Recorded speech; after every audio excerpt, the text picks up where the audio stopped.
Wow, okay. Good evening, everyone, to the Fitchburg Common Council meeting for the October 24, 2023. The first thing is to call to the order to the meeting. The second, please stand up to the pledge of allegiance.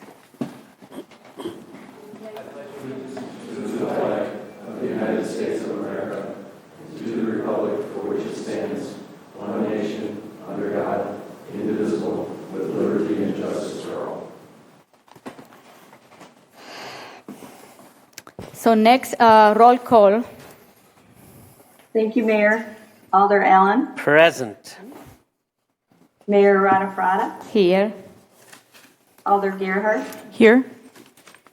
Alder Herbst, if you can hear me and respond. Here. Here.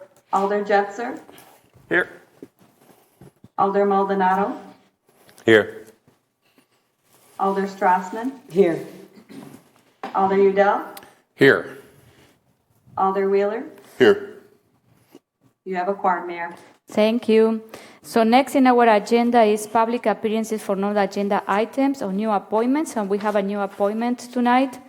So it's the appointment for, we have a vacancy in the RCC. It's a vacancy until April 16, 2024. So I need a motion. So moved. Second. Okay, so we have with us Jim Timjum. Jim, can you tell us why, introduce yourself and why are you interested in, in participating in this committee? Yes, thank you, Mayor. My name is Jim Timjum. I'm a professor at the University of Wisconsin-Madison in the Department of Civil and Environmental Engineering. Apologies that I could not join in person. I'm in a landfill gas conference down in Chicago tonight, so I'm joining you from a nondescript hotel room somewhere near O'Hare. I have been working in sustainable engineering from the civil and environmental engineering perspective for the last 15 to 20 years. My main interests are in technologies such as geothermal exchange, wind energy, solar, which I teach, outreach, and do research in.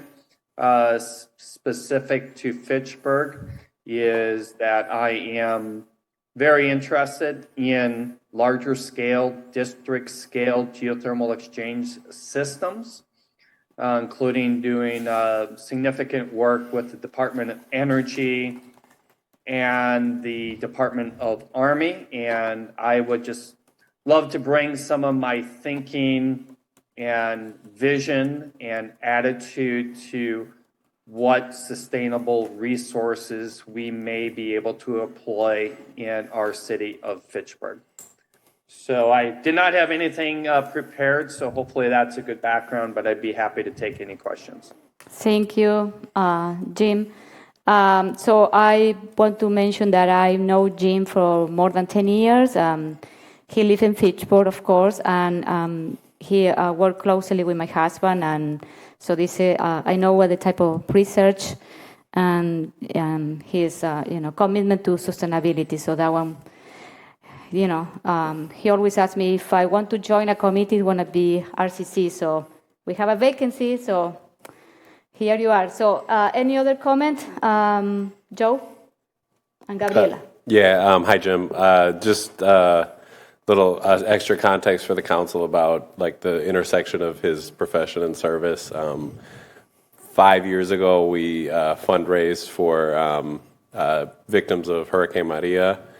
And I'll just say one of the things I've experienced from Jim is that he really went in deep and ended up finding a way to provide solar panels to a orphanage on the island. And not only did he do his own personal fundraising, but he also made connections through Engineers Without Borders. So I think he would be a tremendous resource to RCC. Gabriela? Jim, I just wanted to say that I am the Alder rep for RCC, and I was delighted to read your application. I was very impressed, and I think it's great to have you joining the committee right as we're setting out on the sustainability plan for the city. So I'm really, really excited to have your expertise and look forward to serving with you. Any other comment? Thank you, both of you. Okay. Any other comment? No? Okay, so we are ready? So all those in favor of appointing Jim Tinjun for the RCC committee, say aye. Aye. Any opposed? The motion carries. So welcome. Thank you, Jim. Thank you so much. Okay, so next we move to the consent agenda. So moved. Second. Does anyone want to pull out anything from here or no? No? Okay. So all those in favor of the consent agenda say aye. Aye. Any opposed? Motion carries.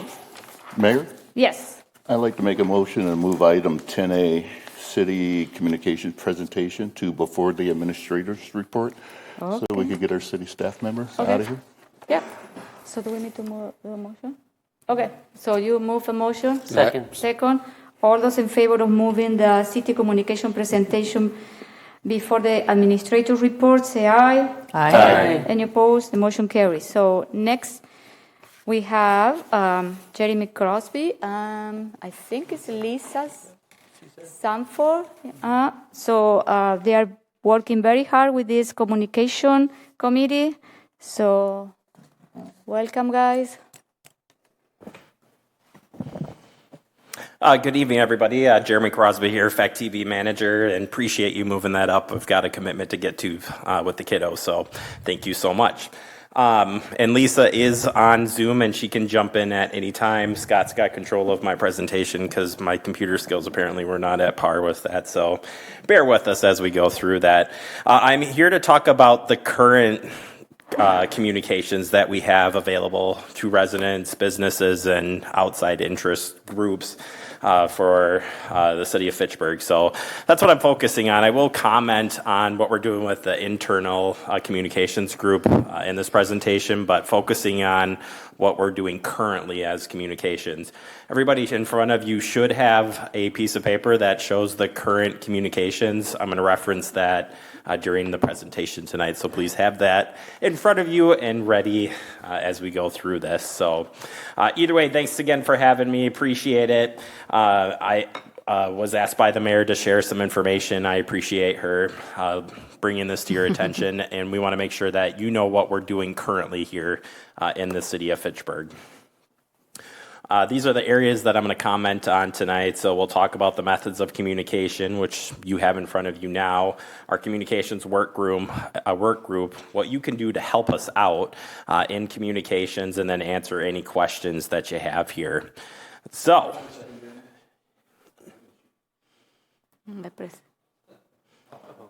What happened? not during me.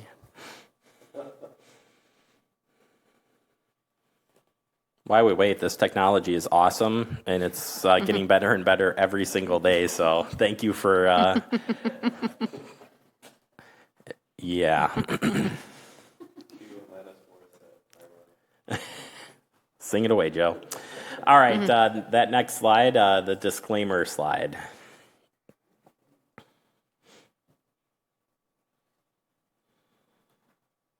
I think you need to go back.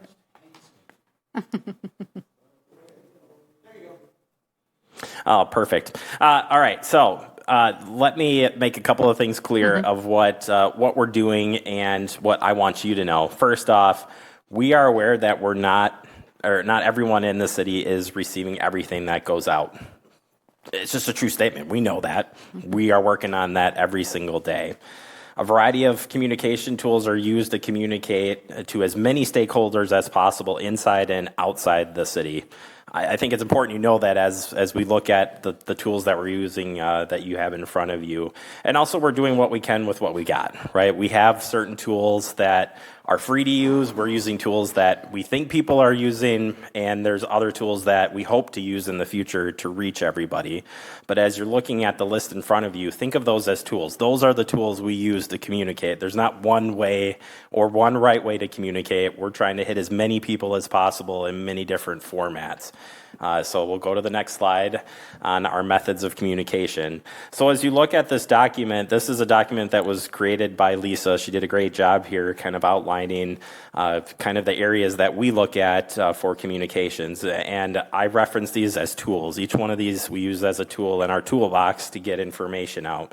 So if we're looking at the print publications piece, it stands that we do have some print stuff that goes out. It goes out for certain things. It might go out because you're going to be having some sidewalks replaced. It might go out because there's some letters that need to reach residents. Might be your tax bill. We count those as opportunities to get communications out. On the digital communication side, we're using a lot of different things. From the minute you walk in the door at City Hall, we have digital signage there for you that's telling you where to go and actually has some information on some things happening in Fitchburg. Obviously, Fact TV is a big resource. I'm happy that you have invested in Fact TV, and we appreciate your time and effort of being on our shows, of making our meetings available to everybody. That's a great outreach piece for all of us, and keeping people informed of what's going on, both in the government side and what we do with communications, getting information out using Talking Fitchburg and other modes of information. And we get that out on a large platform as well. So a lot of people think Fact TV is just cable TV. I'm here to tell you that's not the case. Please use the other resources that are out there, like Apple TV, Roku. We have apps for that. Amazon Fire TV, social media, and we stream on the website as well, and have our own video on demand because we're just that awesome. But the tools that we have there, again, we're giving opportunities to different people because they might use one of these technology pieces more than another. Advertising and publications or public relations, a lot of staff use print ads, press releases, partner with outreach, neighborhood associations, civic groups, school districts.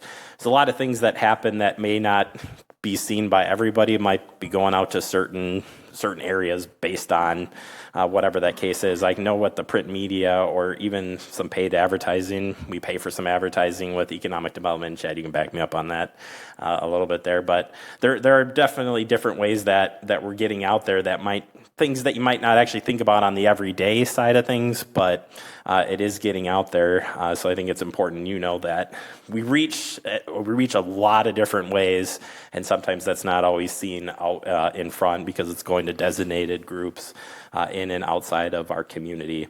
In person, really important there. Police outreach, one of their goals this year is to have their neighborhood meetings out throughout the community. Had some successes there. Obviously, we have our council and board meetings that we continue to do. Fire does a lot of good outreach. City Hall, you can stop in and talk to staff during the day. We count those as ways of communicating. And actually, in our internal work group, what we are working on fixing or adjusting our internal communications. We actually asked that question: do you communicate internally, with residents? And a lot of people do say they interact with residents right here at City Hall. So may not always think that that's the case, but it actually is happening. We count that towards of our communications piece. E-newsletter, you know what it is. It gets sent out. People can sign up for that. Recreation puts out publications. Senior Center does a monthly newsletter as well. And so does the library. It actually puts out a monthly newsletter. If you haven't checked that out, it's out there. Social media, I'm not going to go through each one of these. You know that we have them. I hope you're subscribed and following all of those. Twitter, YouTube, we've got them for you. And then just your signage and outdoor stuff. We do use portable messaging boards for different events. So the recycling one's probably the recent one that I've seen that we use. But road closures, special events, we can roll those out to specific areas. Say that we've got something happening. It's going to be at this place. It's a good tool for us to get the local, or make sure that people know where they're able to find this. Event banners, light pole. I do believe bus shelters, a lot of our bus shelters have an area to put up information as well. And we need to work on utilizing that more. And the mayor had made a comment to me on that. We do have phone and text alerts through the Notify Me and Newsflash that residents need to sign up for. And actually, that's where we're going to go to next. If you want to go to the next slide there for me, Scott. The Notify Me. And what I would tell you is that this is the way that we really want people to get engaged. If you want to stay up to date on what's going on in Fitchburg, using the Notify Me, it allows you to actually pick what you want to be involved with. So yeah, it might be hard to see on my slide, but on your papers in front of you, if you look closely there, you can actually select different categories that you want to get information and updates on. I subscribe to all of these, so my email is loaded up, but I'm here to share everything that's going on in our community. But when we're out there telling people to sign up or be involved, this is what I want you to communicate and let people know too, that if they're looking for a way to get involved or can't figure out where to find our information, start here. Start with getting them to the website. This is on the homepage. It's on the left side. It's a button on the left side that says Notify Me. It just asks for an email address, and then they're hooked into the information. That could lead to future endeavors with sending out information in a timely manner as well, like emergency information. That's a part of this. Lisa, am I missing anything? Just don't want to take over too much.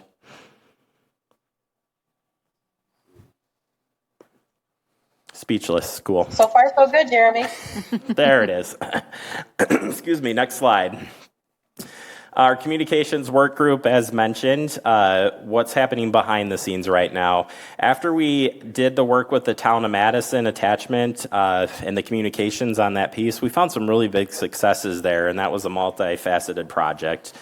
We were out in the community. We put flyers in apartment buildings, met with apartment management, you name it, we did it. We saw some successes. At the beginning of this year, I asked Chad, I said that I think we need to do some internal investigation, not investigation, what's the word I want to say here? Research and conversations and learn about all the tools that we have available to us internally and externally, and work on better ways of communicating both internally and externally. We're in the middle of that project. I'm not ready to report on that just yet. I will come to you with all of our findings, but what I will tell you is the outcome of that will include a internal guide for our staff to communicate with residents, communicating information, getting information out in a timely manner, and in consistent communications. We're working through that now, and the work group. Next slide is on the screen here for you, and it's made up of different departments, so everybody kind of has a part in this. We want to make sure every department is involved in talking about the communications that are going on. Externally, we are evaluating every single tool. So the tools that are on your page, which we say that we have about 30 ways that we communicate with residents, we're evaluating each one of those 30 ways and making sure that it is adequate. We do need to keep using them. Maybe we don't need to use so many. We're working through that, and again, we'll present that in early 2024. But if you have any questions, I'd be happy to answer them tonight in general. But there is work behind the scenes, and that's what you should know. So what can you do to help? That's really what I'm here to discuss tonight, and that is the next slide. If you haven't already, look at that guy. He's awesome. Let's go to the next slide here. Hey, it looks like the same piece of paper that I gave you guys. It is. Share it. Tell people about it. Connect people. This document is for you to share. We can get you digital copies. When somebody comes up to you and asks you about information, again, we want you to share this. This is the way that we communicate currently. Are there better ways to communicate? I've already said there are. We'll find those ways and can keep working on that. But in the meantime, we want you to share this information. So next slide gives you the same thing. Document too. I think we're really forward the other way. We want to document your findings out there. Why my friend gets that slide up. There it is. We want to document when you're interacting and you're finding people that aren't getting communications. Is there barriers? Why aren't they getting it? How would they like to get communications? Any information that you can get from your constituents that are telling you what you're hearing, and I've shared this with the mayors as we had our conversation, we want to know that. That's going to help us get data to help use the tools better. So if we find out in a certain district, and I love this map because your districts could be certain districts that may need more attention in the paper side of things versus more that want it in the digital side of things. We can learn that by getting more information from you guys from residents and beyond. We want that information. We want that data from you. So share it if you can with us. Nothing it will go, or anything that you share with us, I think will help us better understand your residents and how they want to be communicated to. I leave you with a couple of thoughts. First, something that this guy over here in purple, he's a Vikings fan, don't hold it against him. And I thought this was a great insight. The greatest communication tool is community involvement. And I think that's powerful. We definitely are trying to get information out, and, we know that it's a two-way street, and we know that people have to engage too on the other end. We get that. But we want people to engage. That's how we're going to get better from a staff perspective as far as getting the information out that they want.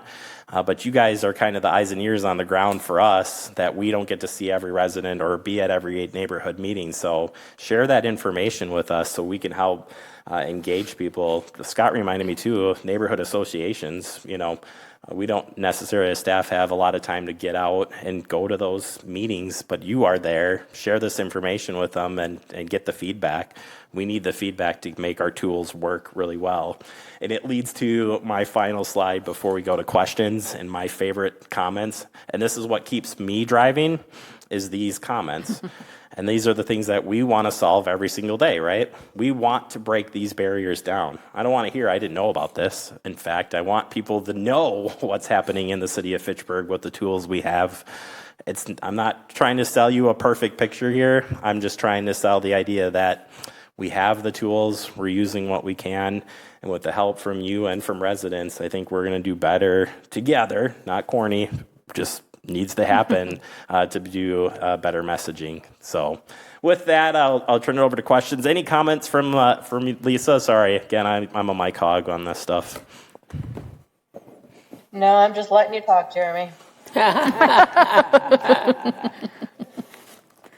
Okay, thank you, Jeremy and Lisa. I asked Jeremy to come here and Lisa to share what they are doing and working, and I think we are putting together a roadmap of how we're going to communicate, and especially with the areas where there are some areas they are not getting any information, like the Fitchburg Star of the new neighborhood. They are not getting the Fitchburg Star either. Southdale is another area where we need to determine how we're going to reach out to them too. So I don't know. Questions, Gabriela? Thanks for the presentation, Jeremy, and letting us know what the work group is up to. I agree that Notify Me is one of the best tools that the city has. I encourage people to sign up for them like crazy, and so I hope more people do after we get the word out more. Two things. Number one, I agree having data from people about what their issues are is important. Is there a way that we can put together a survey? I know we can't do a scientific survey, but just something that allows people to submit written feedback that's better than just verbal, information that we collect from people? Yeah, so in the communications group, we have identified that when we get through our internal piece, we wanted to make sure that internally we had a unified message in how we communicate. But we have asked or shared that with Chad, and I think once we get to a point where we feel comfortable after we've assessed those tools and know kind of the questions we want to ask, I think we want to get that in front of you all, in fact, I would suspect, before we send a survey out. Surveys are difficult. We may want to work with a consultant potentially too to help us make sure that we do get people to reach out and get back to us, but I do see that as a long-term goal of what we're doing with the communications group. Yeah, I mean, certainly a consultant might be nice, but I think even just an informal, of course, not a lot of high barrier stuff, just something there's something that people can fill out and send information. I have information from people that didn't get the Fitchburg Star from last year that I can send along. But then the other thing I wanted to mention was, a lot of other municipalities have, and this is not so much the work group, but this is just general comment. A lot of municipalities have a listserv for each of the individual alders or each individual district where that person can put up a blog post and send it to their constituents if they sign up for it. I think that the fact that we don't have that is a real detriment. And I do send out an e-newsletter, but I have to maintain my own website, and people don't know how to find it because it's not part of the city ecosystem. So I think that's something that needs to be addressed as we move towards improving our communications overall. Thanks. I think you're working on that, isn't it? For a website for each of the elders? I said we could consider taking a look at that after our IT department is up and running. Okay. I have Joe and Jay. I don't know what else. Okay, Jay, go.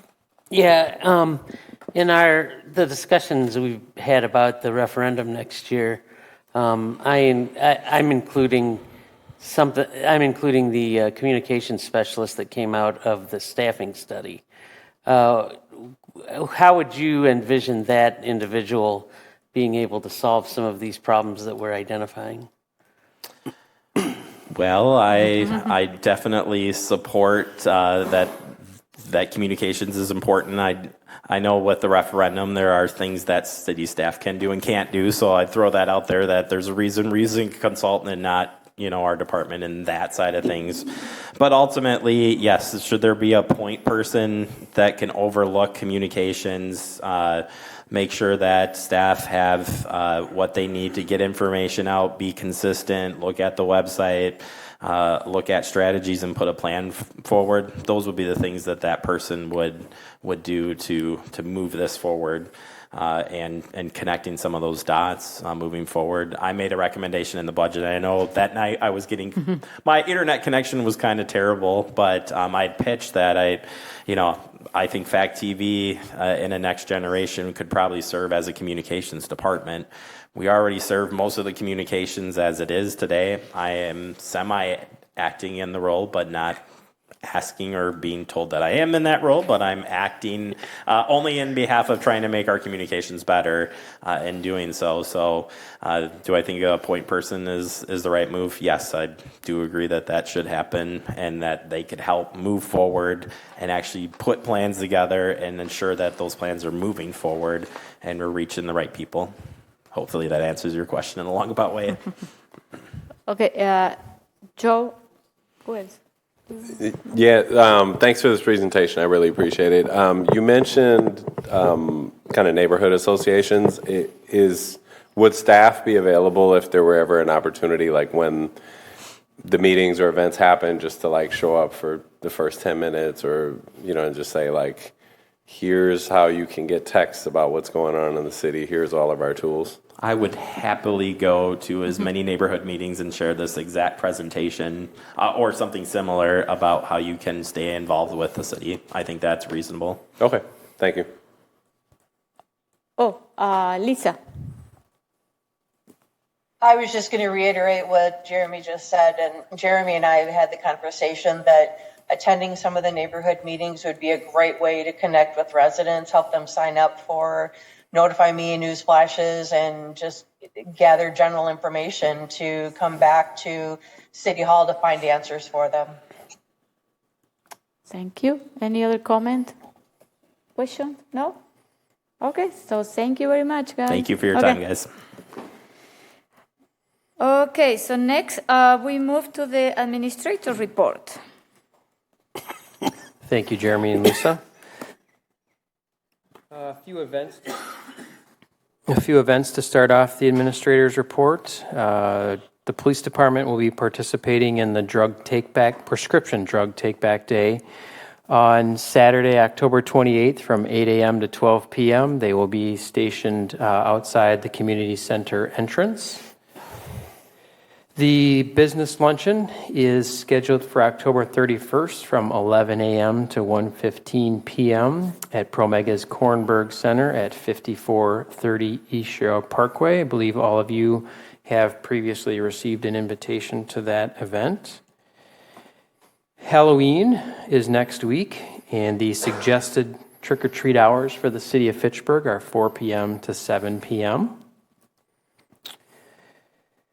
The Veterans Day program hosted by the Fitchburg Senior Centers has been scheduled for Friday, November 10th at 11 a.m. That'll be held at the Community Center. An item of note from last night's Verona Area School District Board meeting. They approved the district purchase of approximately 60 acres near the intersection of Lacey Road and Muchler Road for future school district use. The resurfacing project that's encompassing both last year and this year's street resurfacing segments has run into a little bit of a delay. It was slated to be closed or completed by October 31st, and we're looking at an approximate 1 to 2 week delay in wrapping that particular project up. Public Works has also begun the sidewalk replacement program for the year. Any of the damaged sidewalk areas are currently being replaced. That work is anticipated to wrap up by December 1st. The Lacey Road reconstruction project remains on schedule and is slated to open in mid-November. You may have also noticed that the intersection of Sain and East Sherrill reopened last Friday. Stop signs are still controlling that intersection along with the intersection at Lacey Road, although you probably may have also noticed that Lacey and Sain already has the traffic light standards up. It's anticipated that both of those intersections will have the traffic signals installed and operational by mid-November. And then finally, the Public Works Engineering Department is on trend to be fully staffed, assuming no other staffing changes between now and December 4th. But we do have a utility engineer who will begin next week, November 1st, and an engineering technician 2 who will be starting on December 4th. Any questions? Thank you, Chad. Okay, so next we move to the commission and committee reports, and we are going to start with Plan Commission. I'll start with the resolutions. I'll move approval of Resolution R-19023, accepting right-of-way dedication along 2218 Westchester Road. Second. Did Plan Commission approve? Yes. I have a member that he wishes to register only and is in support of this. So is John Mather. He's here? Yes. So my understanding of this is, it's actually a property, this is part of that District 1 where there's those crazy boundaries between Madison and Fitchburg. The property that this is part of is actually part of the city of Madison, but Westchester is in Fitchburg. And so in the past, we were never given the right of way for half of that road. That was originally part of that property boundary, which was a typical thing that should be done.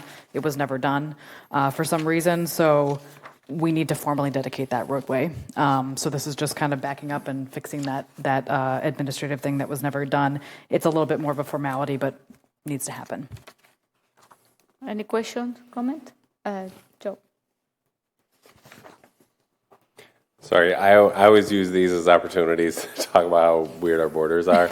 So I'm just wondering from either a staff perspective or any council members, Jay, who have been around for a long time and have the historical knowledge, why is that border in that area so funky? And is there ever a possibility in any of these neighborhoods with these weird borders to fix that and make things a little bit more contiguous? Who's gonna? Okay, go, Jay. So Fitchburg until 1983 was a township, and townships don't have any protection from annexation.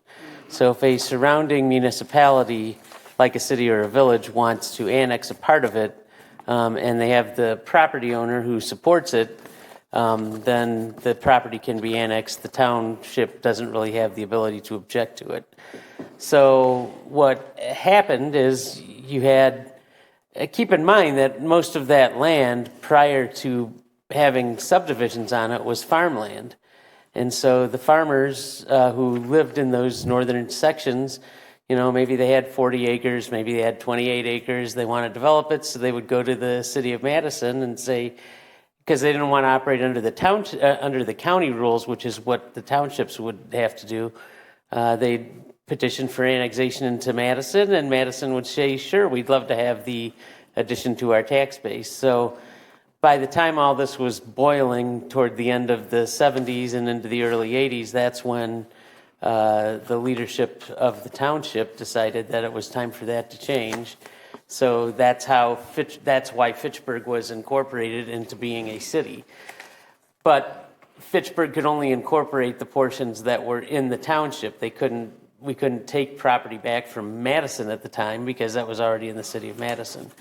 As far as changing the existing boundaries, that would require, I believe, an act of a deity of some sort that I'm not quite sure how to address, because in order, the realistic answer is, in order to trade, we would have to trade property. So Fitchburg would have to give something up to the city of Madison, and in order to get something back to change the boundaries.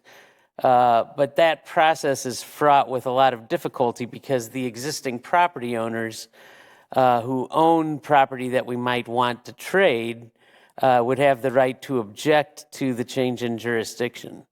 And it just creates a very difficult situation. So if you had a property owner in Fitchburg who wanted to be part of Madison, they would have to get permission from us, which we probably wouldn't give them.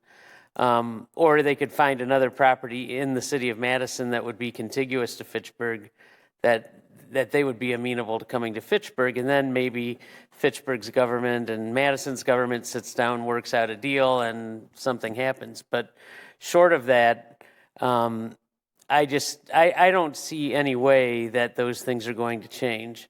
It was something that we did talk about. It came up in the conversation when the original annexation agreement was made regarding the town of Madison. Unfortunately, the mayor of Fitchburg at the time was not really interested in actually having that discussion, and so he just let all the balls drop onto the floor and basically put the city of Madison in the driver's seat. And at the end of the day, the council was presented with an agreement that says, here it is, take it or leave it, and there was no more discussion that was going to happen. Thank you. Okay. Yeah, just one more point to that. So, yeah, thanks for sharing that history. I think it's not really as much an issue in this neighborhood, but I always repeat this whenever I can. It's a huge issue in certain neighborhoods, particularly the Allied Duns Marsh neighborhood. Literally an hour before I came to this meeting, I heard like 10 shots outside of my home, and there's it's in Madison, and we've been having, obviously when it comes to school districts and then emergency response from police, it always puts us in a really, I think, precarious situation in terms of like emergency response, and also just the general unity of neighborhoods and the people that live within them. So, tooting my horn without a feasible solution, but I wanted to bring that to the attention of the council and the public watching. Steve, you have 3 minutes. Yeah, I was just going to share that around 2015-16, I tried to bring this to the table with Mayor Soglin, particularly this neighborhood, and staff on the Madison side immediately threw up their hands about assessments and water service and other things, and so they were not willing to engage in it. Thank you. Basically, more evidence of what Jay said. Okay, so are we ready to vote? Well, I want to just follow up on what Joe just said. Back in the 90s, the relationship between Fitchburg and Madison was rather quite hostile, and Chad was around for part of that in the police department, and there were a lot of issues. But as we worked our way through the 90s and into the 2000s, a lot of those issues got smoothed out a bit. So the jurisdictional issues, while there's some remnants of them that are still around, I think we've made a lot of strides in at least with the protective services, working that stuff out and providing the services that people need. And I don't know if Chad wants to elaborate on that anymore. Well, first off, thank you for dating me. It's my pleasure.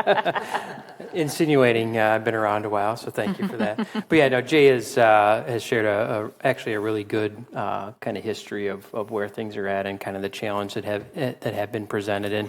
And I would share his assessment that certainly on the public safety side of things, there has been a lot more cooperation between not only the city of Fitchburg and the city of Madison, but also other municipalities as well. And I think we probably mentioned this during the whole town of Madison attachment process, but by and large, that process went really well between the city of Madison and the city of Fitchburg. Of course, there were some things that, perhaps both sides didn't necessarily, were completely thrilled with throughout the entire process, but I think overall, we had a really good working relationship with a lot of members from the city of Madison, and I think that they would echo the same sort of feedback. This topic actually did come up through the town of Madison attachment process amongst staff, and I think there's still a potential opportunity that we may broach the topic of trying to do at least a little bit of border cleanup, but we really wanted to focus our efforts on getting the attachment taken care of initially. And we still have this kind of sitting on one of the burners, and we're going to at least have some preliminary conversations and see if there's interest from the city of Madison, and if so, what that process could potentially look like. Sorry, one more thing. Okay. Thank you both for sharing that, and I appreciate the context in terms of like how things have gotten better. And I also want to say that it's not necessarily a dig at staff of either city in any type of way. It's more just the way that it's structured leads to issues and problems. The fact that one kid that lives a block away from another kid is in a different school district, and then you go the next block over and the kid's in the first school district, in addition to all those other things, is really quite challenging, and it makes for huge structural problems. So I guess the last question I have, and I'll stop after this, is if there are discussions in terms of cleanup to please keep council in the loop, so that if we need to mobilize community members to be a part of that process, that we can, because I think it's a really important issue that I keep hearing time and time again, especially in like the Madison neighborhood resource teams and other settings. So appreciate the you taking the time to talk through this. Okay, so we are ready to vote. Okay, all those in favor of resolution R-190-23 say aye. Aye. Any opposed? The motion carries. Aye. Oh, sorry, Dave. We'll have to give a beat before. Sorry, Dave. Okay, thank you. The motion carries. Okay, so next, Gabriela. I'll move approval of resolution R-191-23, authorizing the execution of a release of a reservation for a future street as granted over Lot 2 of certified survey map number 555 in the city of Fitchburg, Dane County, Wisconsin. Second. Did Plan Commission approve? Yes. Okay, Diana is also online, so if you need help, okay? Yeah, I'll give a quick. This is also kind of a really strange one. So there's the property. It's right up Fishatry Road. It's next to the church, the Bowman Plaza area. That has an actual future street designation. It's a super old thing that like doesn't really exist anymore, but I guess the original plan was to basically extend what is now a Cello Drive across Fish Hatchery into the city of Madison. That will never be a street. It's not there's no connection into that area past the border, so there will never be a street there. But there is still this thing hanging over this property, and there's interest in redeveloping it. And if we have that designation, they cannot build into that area, which would be a future street. So they're looking to release that reservation and get rid of it. Because this was something that happened with the city of Madison, it actually had to be approved by Madison Plan Commission and Madison Council, which has all happened already. So just kind of cleaning up the paperwork and getting this settled. Any questions? No?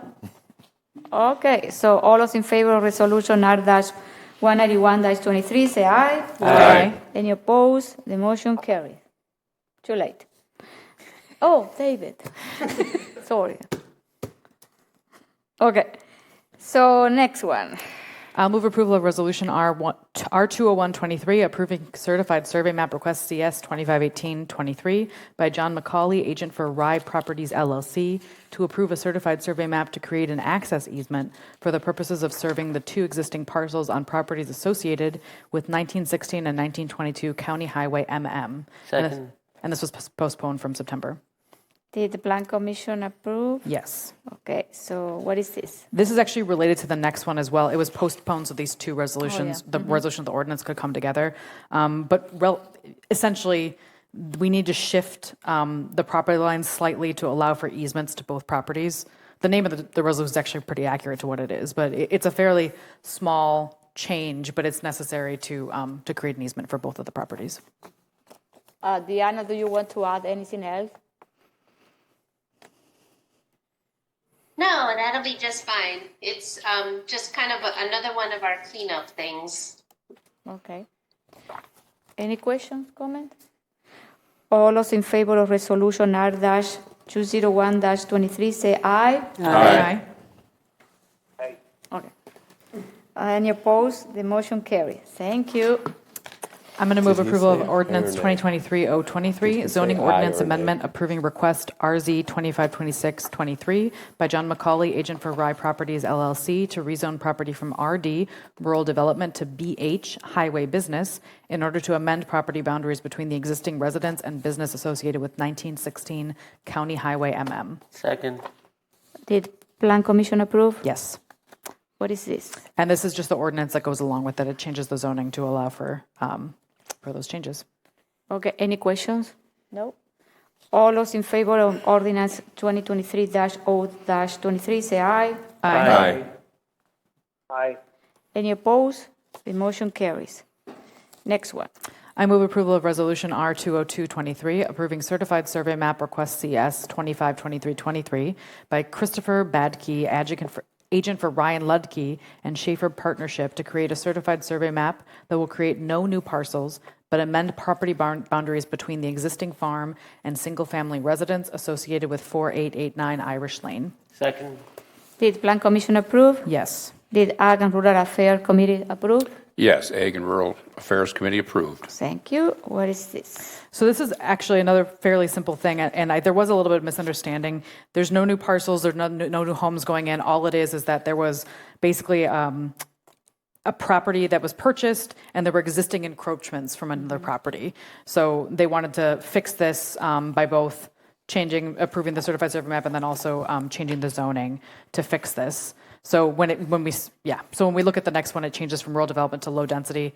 That's just because the house on there is it's a home. So they have to change it to match the proper zoning. But basically, just fixing this encroachment that exists, and nothing is changing. It's just a formality. Any comments, question? So all those in favor of resolution R-202-23 say aye. Aye. Any opposed? The resolution carries. Next one is the ordinance. I move approval of ordinance 2023-024, zoning ordinance amendment approving rezone request RZ 252423 by Christopher Badke, agent for Ryan Ludke and Schaefer Partnership, to rezone property from RD, rural development, to RL, low density residential, in order to amend property boundaries between the farm and existing residence associated with 4889 Irish Lane. Second. Did the Plan Commission approve? Yes. Did Ag and Rural Affairs approve? Yes, Ag and Rural Affairs Committee approved. Thank you. And this is the ordinance that goes along with that to change the zoning to make this all match. Any comments, questions? All those in favor of ordinance 2023-0-24 say aye. Aye. Any opposed? The ordinance is approved. Okay. And I actually have some more for the report, if that's Yes, okay. okay. A couple of things that we approved at the last meeting that won't come to council, but I thought you should know about. We did approve a conditional use permit for a solar farm on, what is it, Burn Road? Yeah, on Burn Road. So it's going to be a 6 megawatt solar farm on 30 acres of a 70 acre parcel. It's actually going to be a grazing area underneath it. So they're going to graze, believe sheep underneath the solar farm. So I don't think that's been done with the solar farm in the region yet, but this group that's putting it together has expertise in that type of, and I believe the overall idea of it is that when you have that type of grazing crops, then that land could theoretically be turned back into agricultural land at the end of the lease. So keeps the soil healthy to my understanding. and Deanna, jump in if I misspoke on that at all. So that's coming soon. The next thing, So when they are planning to start building the solar? I don't actually know. Okay. I don't know when the plan is. I think Do you it's know, in Deanna? 2024, if I'm not mistaken. Deanna, Randy. correct us. Okay. At Yeah, least it'll be in spring. spring of 2024. We also did a ADR for Quick Trip. They're remodeling the car wash to expand it, so there's going to be 2 automatic lanes. I guess currently there's only 1 automatic Yes, lane. pretty busy, yeah. So that's the one on Cyan Road up in Swan Creek. No, PD. My. Yeah. Thank you. I am wrong. The one on McKee Road, so that's being fixed. And then the last thing is the staff report did let us know that this neighborhood plans are starting to roll forward. So the South Stoner Prairie, Planning Commission, what is it called? The steering committee will start on November. They'll have a meeting on November 1st, so coming up soon. And then the Greenfield Plan Steering Committee will meet on November 8th. And the plan is for the first public meeting to happen on December 4th. Are there any updates in regards to that, Deanna? No, you're exactly right. The steering committee for South Stoner Prairie will be on November 1st at 5:30. And then Greenfield will be November 8th at 5:30. And then our plan is to have a joint open house public hearing for both neighborhood plans on December 4th. And we'll make sure we send out additional information, especially on the open house to everyone. Thank you. Any other comment, question for Gabriela? No? Okay, thank you, Gabriela, for your report. Thanks. So now we move to Boards of Public Works. Who is going to be doing this? Bill? Okay. Yeah. I'll move approval on Resolution R-18523, approving the relocation order and transportation project plat related to reconstruction of Cyan Road Phase 3, which is West Clayton Road to north of McCoy Road. Second. Public Works approved. Did Finance Committee approve? Finance Committee approved. Did the Plan Commission approve? Plan approved. Okay, what is this, Bill? So the Cyan Road and McCoy intersection is going to be a little straighter and less curvy than it currently is. And so this is essentially, it's a resolution that allows us to leverage eminent domain if we can't come to an agreement with all the property owners. This will be construction in 2024 or 2025. A couple of side notes. There was a different resolution, R-14921, that approved the cross section, which is travel lanes and buffered bike lanes. And at some point in the future, we will need a land swap with Dane County. And that is not mentioned in this resolution. That, like I said, that's just another aside. Tim, anything you want to add?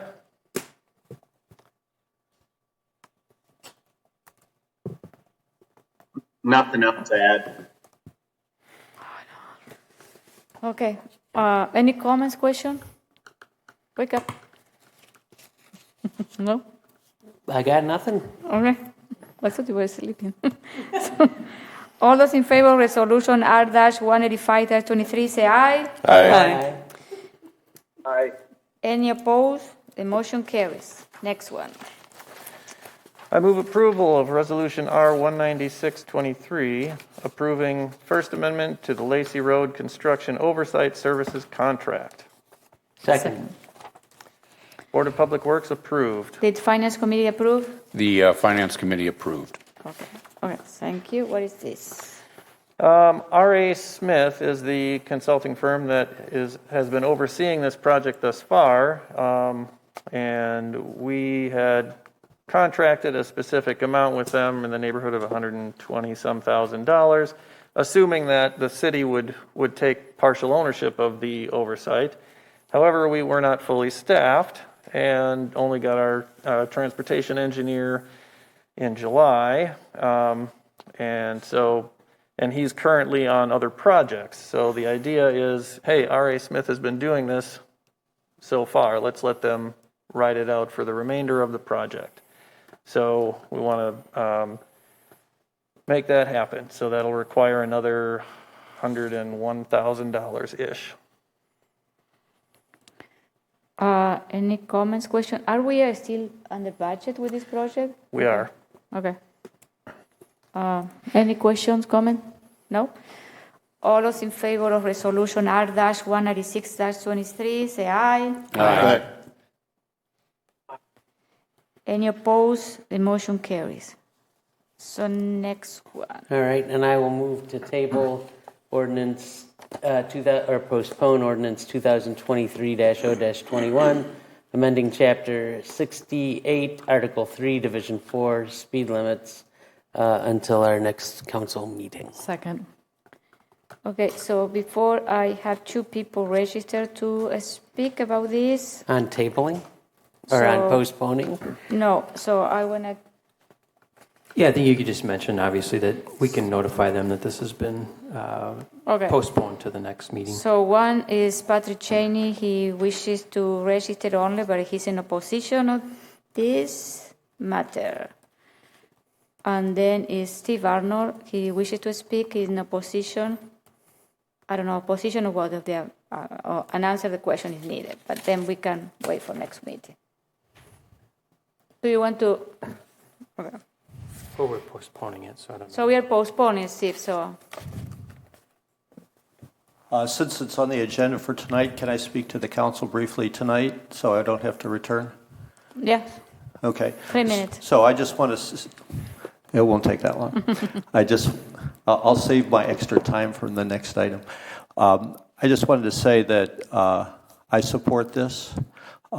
This is the kind of speed reductions that are envisioned in Vision Zero to make our roads safer. The area proposed is a good area for reducing speed limits because of the road design.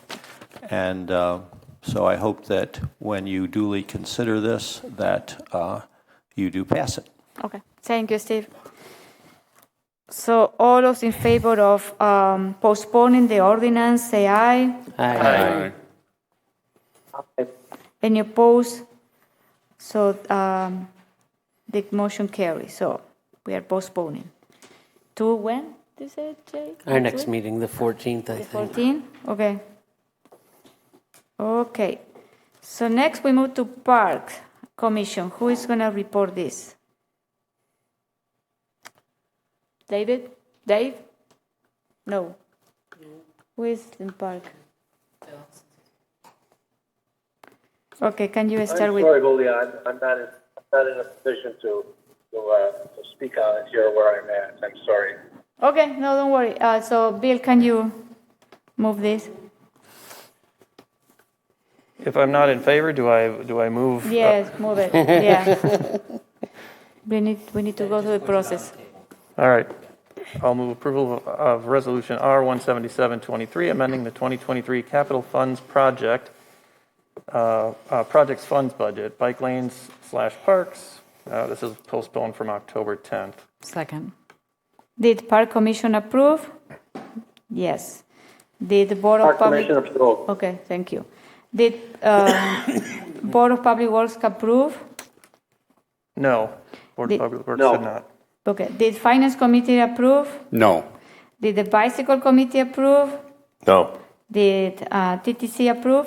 Yes. Okay. So, who's gonna? Okay. Okay. Go ahead. Thank you for letting me speak first. I'm the one the alder that originally brought this resolution forward. Not your resolution, but the resolution to widen Wayland Road. And the reason I brought it forward was safety, safety, safety. Anybody who rides, drives, walks Wayland Road knows exactly what the issues are. It may not be the entire length, but there are some real issues as far as safety on Wayland Road. So I don't know what more I can say. I'm sure others will have something to contribute. So first I'm going to call the people. We have 3 residents that wishes to speak. Okay. So I'm going to call Steve Arnold. He is in opposition, and he also is here to answer some questions. So Steve, you can say your name, your address, and everyone has 3 minutes. Thank you. I'm Steve Arnold. I live at 2530 Targhee Street. and I'm here representing the Board of Bike Fitchburg and the board and staff of the Wisconsin Bike Fed. We need this safety project. Others will speak more to that, but I wanted to specifically say that it has been argued that it's easier to get grants for road safety projects than it is for parks projects, and I agree with that. I've given the mayor a long list of federal road safety project funding sources. However, we will not have a grant writer until 2024, and I am certainly would be supportive if the grant writer was able to get funding for this project, that would be the time to make a budget amendment and change the source of funds. But we need this money in the budget so that our now complete public works staff can proceed to supervise and possibly do in-house the design work for this so it can start in the spring. It was scheduled for this year. It is a ticking time bomb. I would also argue that this project should not be piecemealed out further. There's already been 3 projects to do parts of this road. It would have been much more economical to do all the paved shoulders at the time the road was resurfaced, but at that time the pave uphill shoulders policy was in effect from the 2010 Bike and Ped Plan. There are 4 conflict points in each direction where the paved shoulder ends and people using the paved shoulder, bicyclists or walkers, have to merge into the shared lane. And any not doing the complete project will still leave some of those conflict points. There will be still an ending of the bike the paved shoulder when going westbound when you get to the town of Verona, but that is a 4-way stop, and so it's a safe place to end that paved shoulder. So I urge you to reject this and find another source of funds for the other projects that were envisioned for this amendment. Thank you. Any questions? Okay, so next is Darrell Jordan. He is registered only in opposition of this. And he talked about safety first.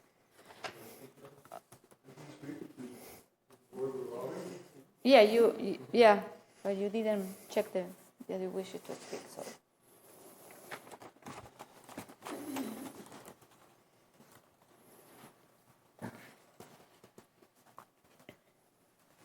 Thank you for letting me speak before the council. I'm Darrell Jordan. I am president of Bike Fitchburg, and I have driven on Wayland Road several times. And the changes in the shoulder I see as a hazardous situation because this line of sight issues that you cannot see over the hill. And one of the problems I see in driving is that people are easily startled and they will overreact if they don't see something they weren't expecting. And that's where a lot of accidents might happen when people are startled. And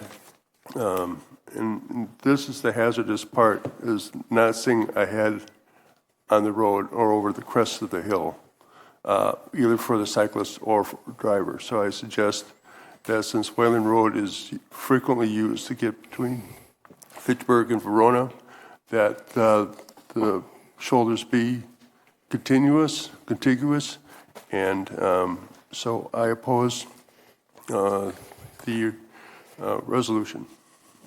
Thank you. So next we have Angie Houston. She wishes to speak, but I don't know if you're in support or in opposition, but I imagine that you're in opposition. What's that? Okay, my name is Angie Houston, and I live in the Greenfield neighborhood. I'm at 5204 Old Indian Trail, and I've lived there for 29 years, and I moved there when I worked for the Verona School District, and then I commuted to Verona for 29 years until I retired a year ago. or so I guess 28 years until I retired a year ago. I rode that road 3 to 5 days per week, year-round, to Verona. Winter, summer, didn't matter. I mean, that was my way of getting there. And so I've seen all the changes that have happened on Wayland throughout that period of time. And I have to admit that the way it is right now, I feel is the most unsafe that it has ever been. At one point, we had no paved shoulders at all. We were always in the way of cars. Cars looked for us. They were aware of us. And then the next project was they put paved shoulders on going up the hill. And, you know, okay, so we were out of the way.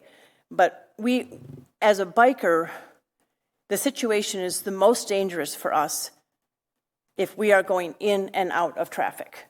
And so that's basically what we've had to do ever since the partial pavement of the, you know, going up the hill, and then it went partway down the hill. The way it is right now, if I'm coming from Fish Hatchery Road, I'm going up the hill, I'm going down the hill towards Muchler, 3/4 of the way down the hill, I have to cut into traffic. The cars are going 50 miles an hour. I, quite frankly, am not going anywhere near 50 miles an hour on my bike. So I'm going into traffic, and right about that point where everybody's merging or just past where everybody's merging, cars are coming down Muchler. Or on the other side, they're coming down, is it Maple, on the other way going towards Fitch Hatchery. So basically, I have a rearview mirror on my helmet, and I'm watching and timing when I can cut over and when that car behind me is gonna, do I have to cut in early so that they see me? Or do I put my brakes on and I cut in later so that they see me? But basically, I'm being forced to cut in because the paved shoulder ends. It's a really, really unsafe situation. If you take a look at where a lot of accidents happen, they happen when people are forced into traffic and the traffic is going quite a bit faster. More often than not, it's going to be a fatality or a serious accident. I'm a very confident biker, and I don't have a problem biking in most situations, but this is the one situation I bike in, and I ride between 7,000 and 8,000 miles a year. This is the one situation that I feel uncomfortable with, is the Wayland Road. And so to me, I'm very disappointed. It's actually, I started coming to city council meetings when Tony was a city council member before the bike committee, and then I served 2 terms on the bike committee. And last April, when my term was up, I decided I was done because nothing that I've said is going to make any difference. And so I'm very disappointed right now that this would be considered to be removed. You also need to think about... Your 3 minutes are up, Angie. What's that? Your 3 minutes are up. Your 3 minutes are up. Okay, Sorry. well, then I guess that tells me how much you want to hear it. Okay, so it's open for discussion. Okay, Jay? So the idea of adding paved bike lanes along Wayland Road is not new. We were talking about this 20 years ago because we had a few incidents there, and there just simply wasn't support on the council to get it done. Now there's been support on the council to get it done, but the mayor has decided she wants to reprioritize that away. Mm-hmm. That's what mayors do sometimes. Mm-hmm. But there comes a time when you actually have to do things instead of talking about doing them. And this is one of the times where this just simply has to be done. It's been a long-standing need in the community, and this is something it's important. Now, what I was fascinated by when this came up was that the money is being redirected to Kids Crossing. A lot of it's being redirected to Kids Crossing. Now, none of you were here when Kids Crossing was built, but I was. I was here. And Kids Crossing was built by a gigantic community effort to make it happen. we raised money. We went out, and this is one of the times, by the way, where I'm going to sound like Dave. We raised money. We raised $400,000 from the community to build Kids Crossing. In fact, out there right now, there's a brick that has the name of my company on it because my company donated $1,000 to that project. This is one of the Kids Crossing is one of those kinds of projects where you can get a lot of people who want to do something for the community to participate. And in this case, we have a community that is now 10,000 people larger than it was then. So we should be able to raise that kind of money if we put ourselves to it. Not only that, but we also had volunteers out there. I don't think there was a single work day that I was there that there were fewer than 100 people working on building that. Now, there was some stuff that we had professionals doing, like, when we had to put posts in the ground, we weren't having volunteers do that.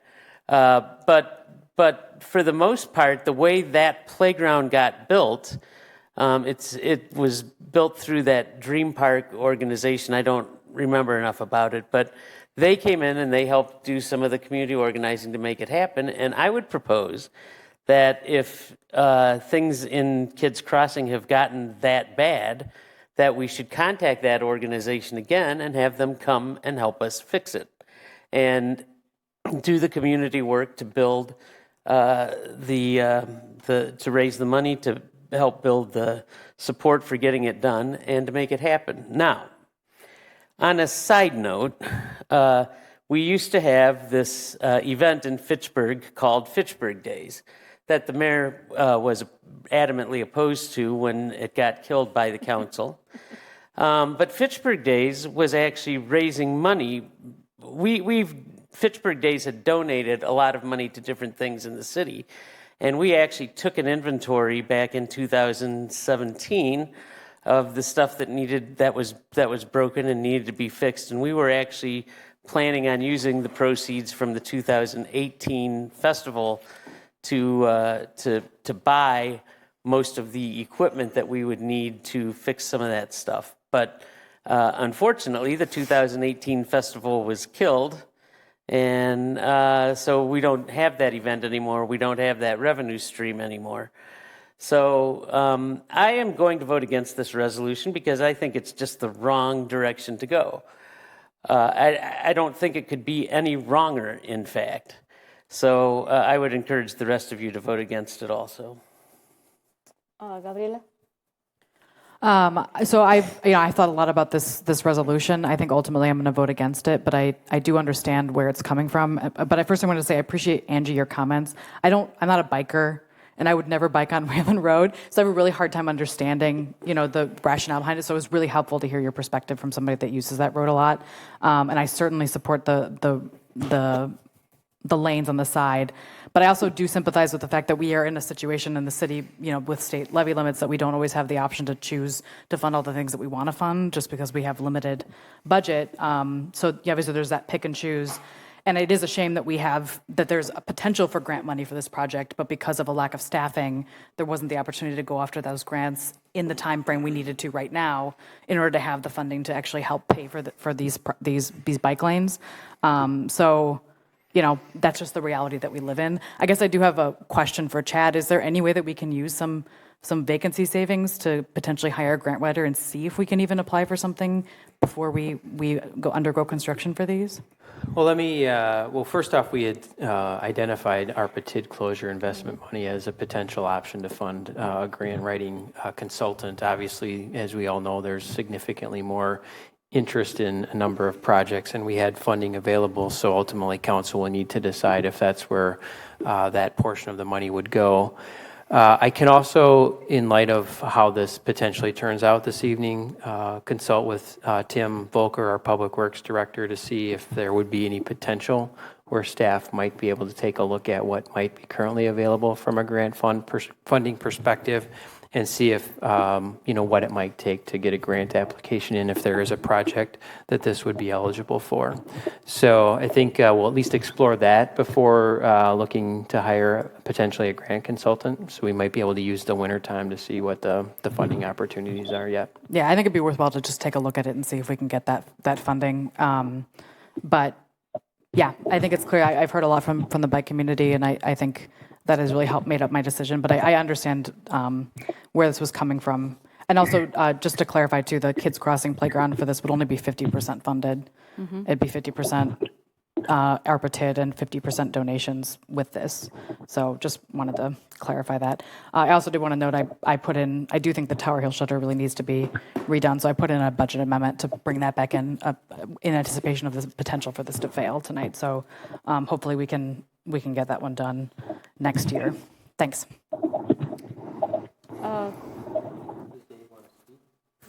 Dave, do you want to speak? We lost him. Can I speak, Madam Mayor? Yeah? What did he say? Yes? Okay. I'm opposed to it, maybe for the same reasons. I've rode it, I've walked it, I've drove it, and I believe there's only a couple of sightline issues left between Fitchrona and Fitchburg Road. We're a couple hundred yards of adding shoulders that we'd eliminate the sightline issues that cars cannot see. That being hazard is it ideal? No, but I think for a reasonable amount of money, we could make the safety enhancements for those couple of critical places. The other thing, there's no guarantee we're going to get this grant money. Cities all over the state are implementing bike infrastructures. I think the state's going to say, how much money are we going to give Fitchburg for bikes? There's no guarantee we're going to get a grant. So I wish it was it'd be nice if we could, but I'm not going to hold my breath that we're going to get a grant. But I'm opposed to it because I think we can do something more modest and improve the safety. Thank you. Okay, thank you. Jim? Yeah, I'm opposed to this based on just because of the whole safety issue. I know two people who have been hit while riding bikes, one on Cottage Grove Road where that person had to actually retire from his job, and the other one was on a county road, pretty severe accidents. And I think when you got speeds like that's on those roads, we got to do everything we can for safety reasons. Okay. Who else? Okay. Bill and then Joe. I'll just echo, comments that people have previously said here. It's a safety issue, and it's analogous to when you're riding your bike through town and there's cars parked along the side of the road every once in a while, and you're tempted to ride as far to the right as possible, but then you have to come out into traffic when you hit a parked car, and it's the same sort of a situation here, except the speed differential is much greater, and the cars that are approaching you can't really see necessarily where the shoulder is going to end and where you're going to wind up popping out in front of them. So the stakes are quite high here, and I think there is a lot of demand for biking on this road, and probably quite a bit more than is evidenced by the actual riders right now, because many people are too timid to attempt it. Joe. Yeah, I'll echo what Bill said to some extent. I'm a pretty experienced rider as well, and I think the area parallel to this that I can think of is when you go around Lake Mendota. For the most part, you can go through neighborhoods and small kind of areas that are residential or bike paths or bike lanes, but there's kind of one stretch on Century Avenue that has no type of protection at all, and that's the area where I feel scared. So I'm sort of empathizing with Angie in that, for me, I'll suck it up and go through it, but for somebody who is more of a novice, they're just not going to do it because of how dangerous it is. I also think it's a challenge it's a challenging thing to be able to put one safety project up against another. And that's the thing that gives me pause reading this amendment itself. It's like kids crossing is important. I believe in that. I'm very empathetic towards it. I think it's crucial, but I don't want to support that at the expense of, really the cost of somebody's life. So I'll be opposing this amendment as well. Okay. So thank you for your comments. I am not going to take it personally, but I need to, I put forward this, but I want to tell you why I did that. I am not against, pave the shoulders of Wayland Road, but as a mayor, I have had to prioritize funding and priorities. I am not a biker, but one of the things that I put in my letter in the capital improvement plan is, the paved shoulders in rural roads, we should find other type of financing. Grants, we shouldn't use levy or debt. I don't have any problem to use levy or debt to pave all the bike lanes inside the service urban area, especially in our healthy neighborhood areas. But I need to prioritize. The kid crossing is a park that is 2 blocks away from my home. My kid plays there when they were a kid. And I can see the deterioration of that park is almost more than 20 years old. And also I need to look for the safety for the children too. So this is why, as a mayor, I had this pile of money, and I have more project than money. And I had to prioritize. And for me, my priorities are investing in this park. And I have a discussion, with some of you, and I respect you, but I want you to understand from where I'm coming. And I try to put it on the table, but I have to try. So that one was my priority, was to redirect the fund from this Wayland Road project to put it back for Kids Crossing and the Tower Hill. Tower Hill, I don't know, you have been there. It's in District 2, and these 2 projects are in your district, okay? You need to look at the deterioration of that shelter. That shelter is 50 years old, and we haven't done anything in that. So this is what I did. I put the money where I think that my priorities, as you mentioned, Jay, mayors have their own priorities, and parks is something that I really invested in continue to support parks, improve our parks. And this is what I did that. But it wasn't my intention that I don't care about the safety of the biker in Wayland Road. I need to make some decision with the money that I have in front of me, and this is what I did. So, and I'm going to continue to fight for this too. It's not going to be the last time that you're going to see this. But so the idea is that the $500,000 was to increase the funding for Kid Crossing, because I think this park, at the end of the day, when we need to redo it, it's going to cost more than $750,000 that is allocated in the CIP. We decided, because I put that amendment in 2018-19, to fund this park half with levy and half with donation, way back. So the fixing this Kid Crossing park is going to cost more than $750,000 at the end of the day. So the idea was to add more funding when it's time to repair. And also the Tower Hill Park shelter has been in the CIP, I don't know for how many years, and we always push it and push it and push. And this park really, really need to be fixed. So this is what I try to allocate some of the funding to that. But, as Chad mentioned, we have $75,000 allocated in the ARPA investment plan for a grant writer. And I think we need to start, taking advantage of that, because there are plenty of money there that we can go after, grant money. So I respect your opinion. I don't take this personally, but, I have to try it. So thank you, guys. So we are going to vote. This is 2/3 of the vote, and I'm going to ask roll call. So, okay, Tracy, we are ready. Thank you, Mayor. Alder Allen? No. Alder Gerhart? Nay. Alder Herbst?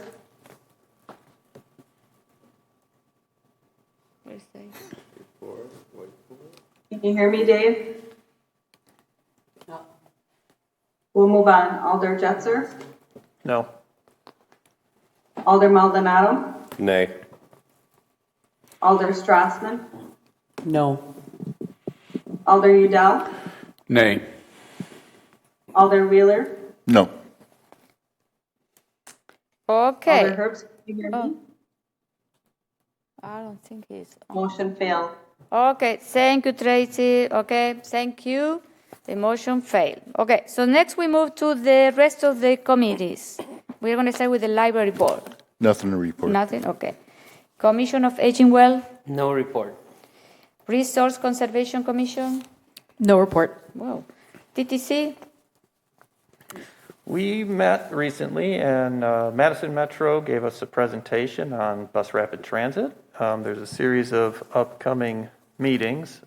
In particular, there's one in Fitchburg in this very room on November 9th from 5:30 to 7:30 p.m. This will be basically regarding the north-south route, which will come down into Fitchburg. That would normally be TTC's next meeting, but we are slated for 10 meetings per year, so we decided let's just all have a little field trip over to here, and we will skip our November meeting. And I guess somewhat related, TTC, because we are not meeting in November, TTC will not see the updated NTMP. But we had an informal discussion, and we're all in favor of the improvements that Ross has made. so what time is going to be the VRTC meeting here, November 9th? What time again? Can you Yeah, repeat? Thursday, November 9th, 5:30 to 7:30 p.m. in the council chambers. And also, there is a good presentation, so you want to take a look at that presentation, I would recommend that, okay? Okay, so thank you. So SIDA. CETA, we would have met this coming Thursday, but we are not meeting because staff is preparing for the Fitchburg Business Appreciation Luncheon Okay. next week, the 31st. Yes, so please come to the luncheon. 11 a.m. Okay, so Agriculture and Rural Affairs Committee, Randy. There was lots of discussion around the One Energy Renewable grant for a conditional use, and Alder Gerhart summed it up quite well from plan. So I won't go into anything further, but I think a good portion of the meeting was that discussion. And then there was some discussion on CSMs, and we've already approved. So that's all I have to report. Thank you. Bicycle Committee. Our next meeting is on December 5th. No report other than that. EMS. No report. Healthy Neighborhood Committee. No report. Housing Advisory Committee. No report. When is your next meeting? Do you have a meeting? No? We were supposed to have met recently, and it got Okay. canceled. Landmark Preservation Commission. No report. Tree Advisory Committee. No report. Are you meeting this, or you are done with the meeting, with the tree committee? Are you We're done? done until January. Okay, okay. So next, we move to the Police and Facility Oversight Committee. Jim, any report? No current No report. comment. Okay, so next we move to the standing committees and reports, and then we have a Finance Committee resolution. Randy? All right. A motion for approval of Resolution R-192-23, supporting the levy limit adjustment for the increase in the joint EMS district assessed charges. Second. Did Finance Committee approve? Finance Committee approved. So can you explain what it is? Yeah, but Or Chad? Or? Chad did such a great job discussing. Well, he went into detail about the CPI and the 2%. Ah, okay. Sure, I can cover it. So most of you, perhaps with the exception of Alder Jetzer, will recall that this strategy was utilized last year by the City Council. State law allows municipalities that are participating in a district for either fire EMS and or joint fire and EMS to take advantage of a levy limit adjustment based on CPI. And obviously, as we know, the last 2 years in particular, the CPI has been much more notable than previous years. The CPI that was certified for the purposes of this resolution before you was 5.4%, and state statute allows a full levy limit adjustment plus 2% on the CPI up to 7.4%. So this would allow us, if all three municipalities pass a similar resolution, to take this levy limit adjustment, which we would intend to do. That gives us about an additional 106,000 in levy limit capacity based upon this. The City of Verona passed this resolution last night. The Town of Verona takes up the resolution at their next town board meeting in early November, and we do not anticipate any issues with its passage at the Town of Verona board as well. Any questions? So it's just us that could derail this whole thing? At this point in time, yes. Don't do it. Any other questions? No? All those in favor of resolution R-192-23 say aye. Aye. Any opposed? The motion carries. I don't know, I think we lost that. Okay, so next we move to personnel committee. Any update? Yeah, we met on October 18th and had a pretty full meeting. We changed the classification title for a police department position from civilian services employee to community service officer. It's the exact same position. It's just a more standard for the industry. So we want to make sure when if we ever rehire that position, it meets what the current industry standard is. We also reclassified one of our employees from engineering tech 2 to 3 because a promotion because he's been taking on a lot of extra responsibility that meets the job description for tech 3. We are able to fund this in 2023 through vacancy savings, and it's included in the 2024 budget already. We did update. Did an update to the sick leave at retirement, death, and disability part of the employee manual. It makes it slightly more attractive in terms of maybe getting some more senior person, if we recruit them to the city for a position, might be a little more attractive based on this sick leave payout. Relatively minor change, but might help. But an improvement in benefits. We also clarified the holiday work policy. That was something we originally had approved earlier this year in May, but there were some things that weren't clear about the policy, so we made some clarifications. And there is a cost to 2024 with the change, but that has been included in the 2024 budget. And we also did an update to the city's compensation compression policy to align with some recommendations from one of our consultants. Was it Baker Tilly or was it? I can't remember which of. From Carlson Detman, who does a lot of our staffing surveys. It's really hard to explain. So if you wanted to learn more, I'd recommend you to watch the personnel committee. But it mostly affects the police department, and it's created some issues with promotions and pay levels within, especially within the sergeants of the department. So adjusting that to fix it going down the line. That'll be all. Thanks. Thank you. Public safety and human services. Shannon. So another year of, we have one more birthday party, I think, that was on our agenda, and then the approval of the Burby Derby.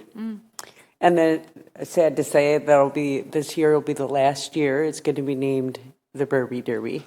A different, I think, foundation or fundraiser is going to take it over, and it's going to be called the Birdie Derby. The Birdie, yeah. So just a little change, but it'll still be in Fitchburg. Yeah. Yeah, so, yeah. Okay, thank you, Shannon. So then we move to unfinished business. We already did new business. We are moving 11 mayor's report. So a couple of things. Last week, I had the opportunity to meet with 6 of the mayors in the city of Fitchburg. So Jay also was invited to the breakfast. We have a great meeting with all the former mayors. We talk about an update of the city, and also we talk about the referendum and how it's going to be very important for me as a mayor for next year to have the support of the former mayors going through this process. So I also was invited to go to a lunch and learn from the senior center. They are doing some senior lunch and learn, so it was very well attended. I attended a couple of ribbon cuttings at the Ochala apartment, New Health, chiropractor. We attended the Hispanic luncheon on Monona Terrace, and Chief Morales was awarded with Community Leader Award. Leader Award, yes. And also want to say thank you to Fact TV because they recorded there. Scott was there. Thank you very much. I also attended some of the traffic neighborhood meeting on October 17. We continue working with the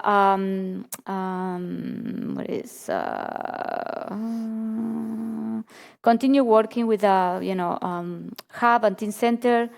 The other thing I want to mention that one of our Fitchburg Dane County supervisor put an amendment to the CIP and budget from Dane County for $1 million for the teen center and $75,000 for feasibility study. It's moving through the committee and getting approved. So we hope that it's approved in Dane County, so it's going to be great. The other thing I want to mention is we have a couple of openings in some committees. One person from CEDA moved to Middleton, so we have an opening in CEDA.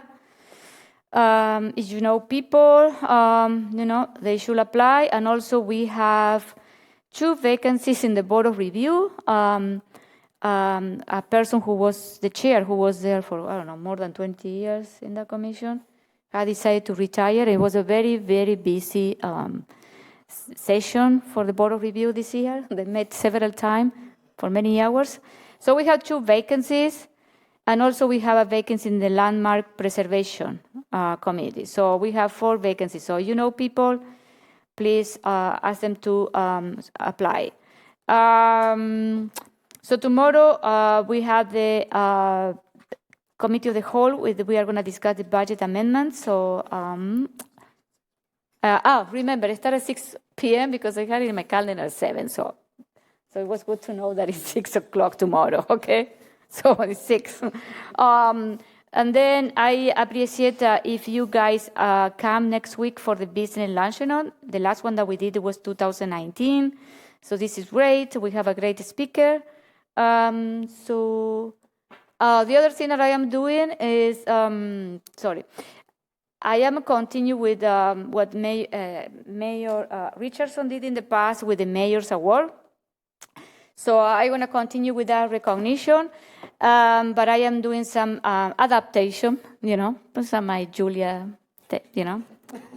So I am incorporating another, we are going to recognize a business leader, community leader, a company, and then a not-for-profit organization, and also we are doing the employee staff, but that one we are going to recognize that person in the December lunch, for all the staff, that all of you are invited to participate in that. And November 28th, the council meeting, we are going to have the recognition of the 3 people and organization, and then a press release is coming. So I already made the selection.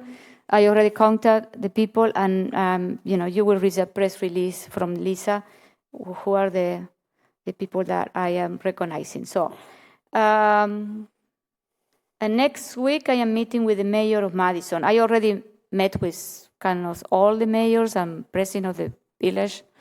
But next week is Madison. So that's it. Any question for me? No? Okay. So next we move to announcement. Next committee of the whole is tomorrow. Oh, sorry.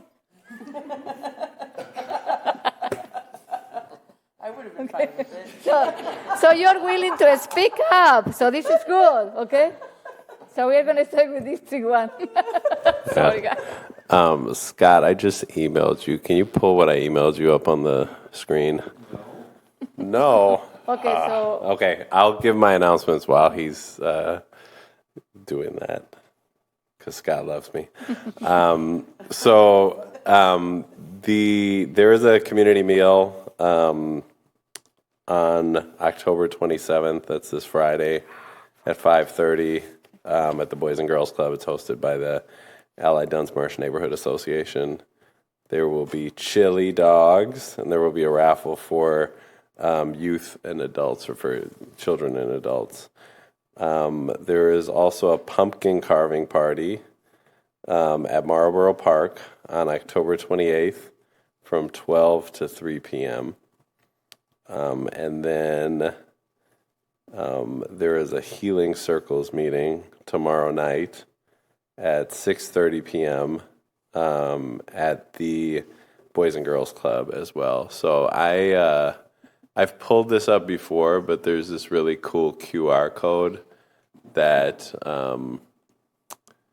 if you'll see it when it comes on screen, get your cameras out. No, maybe, possibly. But there is a QR code that includes a calendar. So if you scan the QR code, you should be able to access any events that are going on in the Allied neighborhood. And I hope it comes up, but it might not. You can send the email to us, Joe.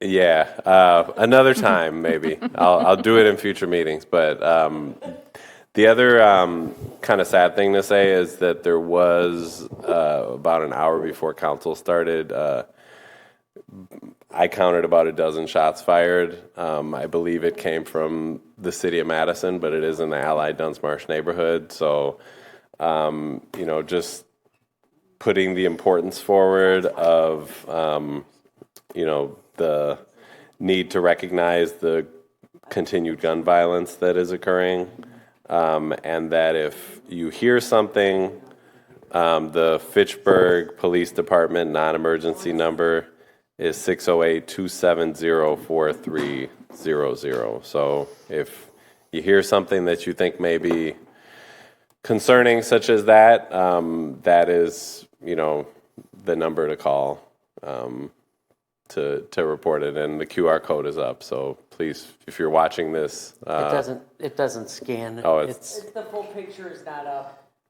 Unfortunately, it's cut off on the edges. All your fault.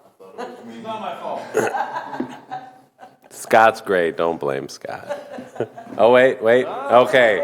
All right. Get your cameras out right now before the next district report. Go ahead and scan that. 1, 2, 3. Okay. Oh, it's I'm working done. now. Oh. We need to subscribe. Okay, whatever.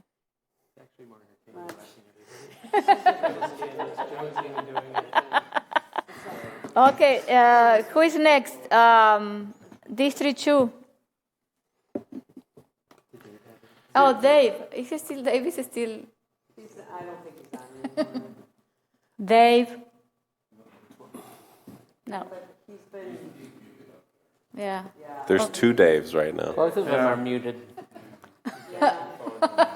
Okay, so. Okay. Dave, text me if you want an update. Okay. I'll go. Okay, Bill, do you have anything? Jacqueline Drive is done, so Oh, there's no yeah. longer an impediment there. I also attended the traffic calming meeting last week. I will attend the Dane County Sustainability Leaders Collaborative this Friday in McFarland. And progress continues on McKee Farms Park basketball court and parking lot. I've been having some conversations for a while with residents in the Chapel Valley area of Chippewa Valley, Wilshire Drive, right off of McKee Farms Park. There's a lot of senior living apartments, and there's been a lot of concerns about, specifically for issues that affect seniors more than others. There's a lot of parking issues along this particular curve where there's a crosswalk in the middle of the curve, and that creates a lot of site issues. So Public Works has just referred out a resolution tonight to reduce the parking on both sides of that curve, which I think will greatly improve safety. It's something that's been requested by the neighbors in that area. That resolution includes a couple other places as well where we're moving parking, but I believe that's coming back. I don't think it's coming back until January, but I do hope that we'll be able to get that passed and get that updated. They did improve the actual crosswalking painting earlier this year, which was helpful, but I think that parking will help a lot. And then also the lighting is, some of the residents think it's insufficient, but the Public Works staff has been replacing those old lights with LED lights, and with the understanding that that would help with the lighting in the area. And so far, the feedback has been good. So I hope that as Public Works is able to finish replacing all those lights, that'll improve the situation in the area. Just wanted to give an update on that. Thanks. All right, thank you. Joe, do you have any update? Yeah, this is from Dave. The community garden cleanup was Saturday, and there were 19 plots this year. Oh, great. Okay. Okay, District 3. Sain Road and Lacey Road and Sain Road and Sherrill Drive are all open now. Yay. People are pretty happy with them being open. The traffic lights that are going to go at those intersections they're making little bits of progress each day. Like we see posts go up and we see wiring that's dangling out of the posts. And so eventually I believe those are supposed to be done by mid-November. And I think that's all I have right now. Okay. And Jay stole my thunder on the things being open. I'm very happy because I drive those all the time, so it's nice to not have to go all the way around and cut through. Nothing to report? No? Nothing about Lacey Road? I was leaving that to you. Lacey Road is making progress. I wanted to mention that last week the Seminole Forest Neighborhood Association neighborhood meeting. A number of you folks were there. Alder Jetzer, Mayor Radafrada, Mayor Wheeler. No, we were talking about names earlier. But Jim was there, and so was Dave Herbst. So it was a good meeting. Discussion regarding the NTMP and the revision coming forth. So that's all I have to report. Okay, thank you. Announcement. I forgot to mention before we go to announcement that I want to thank Sarah Olson and all the city staff that contribute to the birthday kit for the Budget Prayer Need Network. We distributed the kit when it was last week. It was great, so I want to say thank you. I'm very proud of the staff that we have here. They are very compassionate, working with a food pantry that really, really need, especially for the kids. So I want to say thank you, Sarah, her team, and all the people that participate in that. So, announcement. So next committee of the whole is tomorrow. Remember, 6 o'clock. And next, our committee, council meeting is November 14. And remember, this budget night, November 14. So be prepared. Tomorrow is budget amendment night. Yeah, tomorrow is budget amendment night. But there's 18 of them too, yeah. So it's going to be a fun time. I'm bringing popcorn. Okay. So, and then I need a motion to adjourn. So moved. Second. All those in favor of adjourning, say aye. Aye. Nay. Dave is still alive. So the motion carries. So we are adjourned at 9:18. Thank you. Good night. Buenas noches.